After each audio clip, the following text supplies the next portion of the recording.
What's going on? This is GameWithSki, and I completed my data for the elemental hit test. I took mobs and I recorded the mob type, the number of mobs, the number of hits that I hit them, and then with elemental equilibrium and the hits without elemental equilibrium. And I recorded here. This is number of mobs that were in the group. Okay, so for Risen Saint, there were 4 mobs. It took me 2 hits to kill them with elemental equilibrium and 3 hits without elemental equilibrium. Now, if there were 7 mobs, it took 2 hits with and 1 hit without. And then,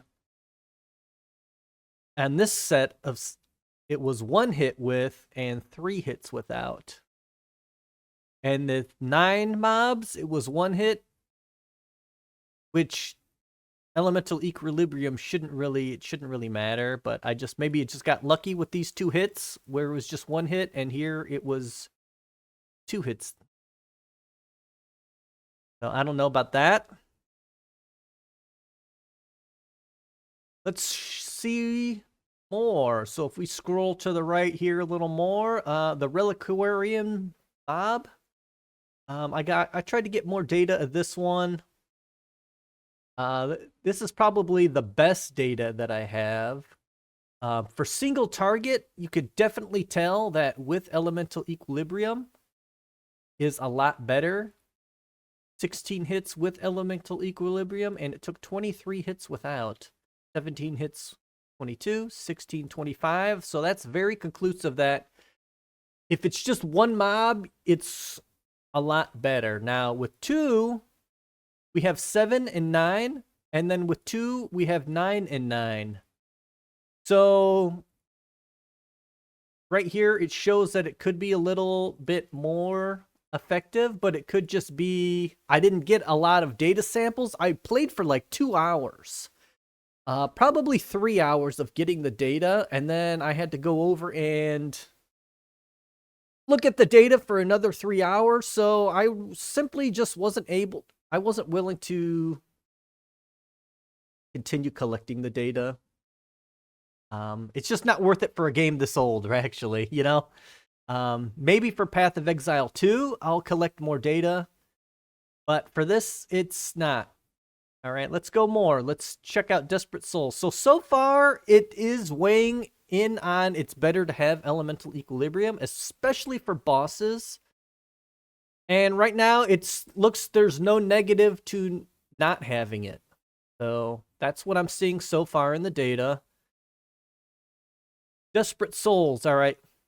With equilibrium, without elemental equilibrium, 4 and 7. That's almost double right there. Here, with and without, at 6 mobs, it's a wash. There's no change. And at 9, it's just, I guess it was just lucky hits here. Crit. I must have hit a crit. Don't have enough data there.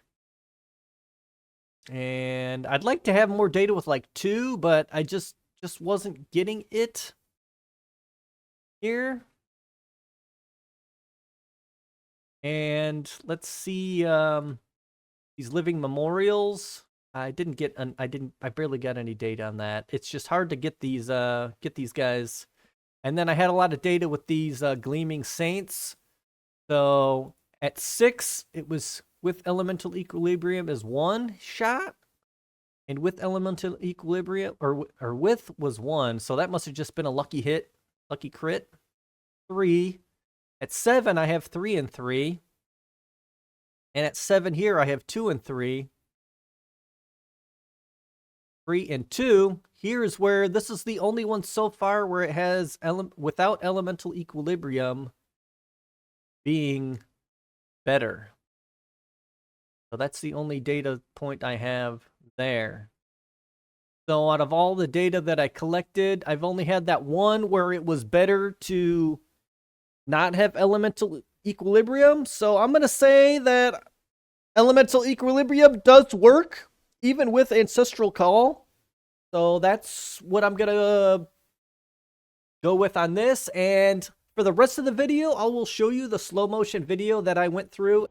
And here's what I did. I took off my Admiral's Arrogance gloves, and then I spec'd on an elemental hit gem, which is just a level 1 gem. I took off all of the support gems because it just does way too much damage with anything. So now I got us down to about 4k DPS. Should be enough to record the hits on some normal mobs, and then I'm just gonna play through the level and then try to a couple times and try to record the whole thing, and then we can go back and do some comparisons later.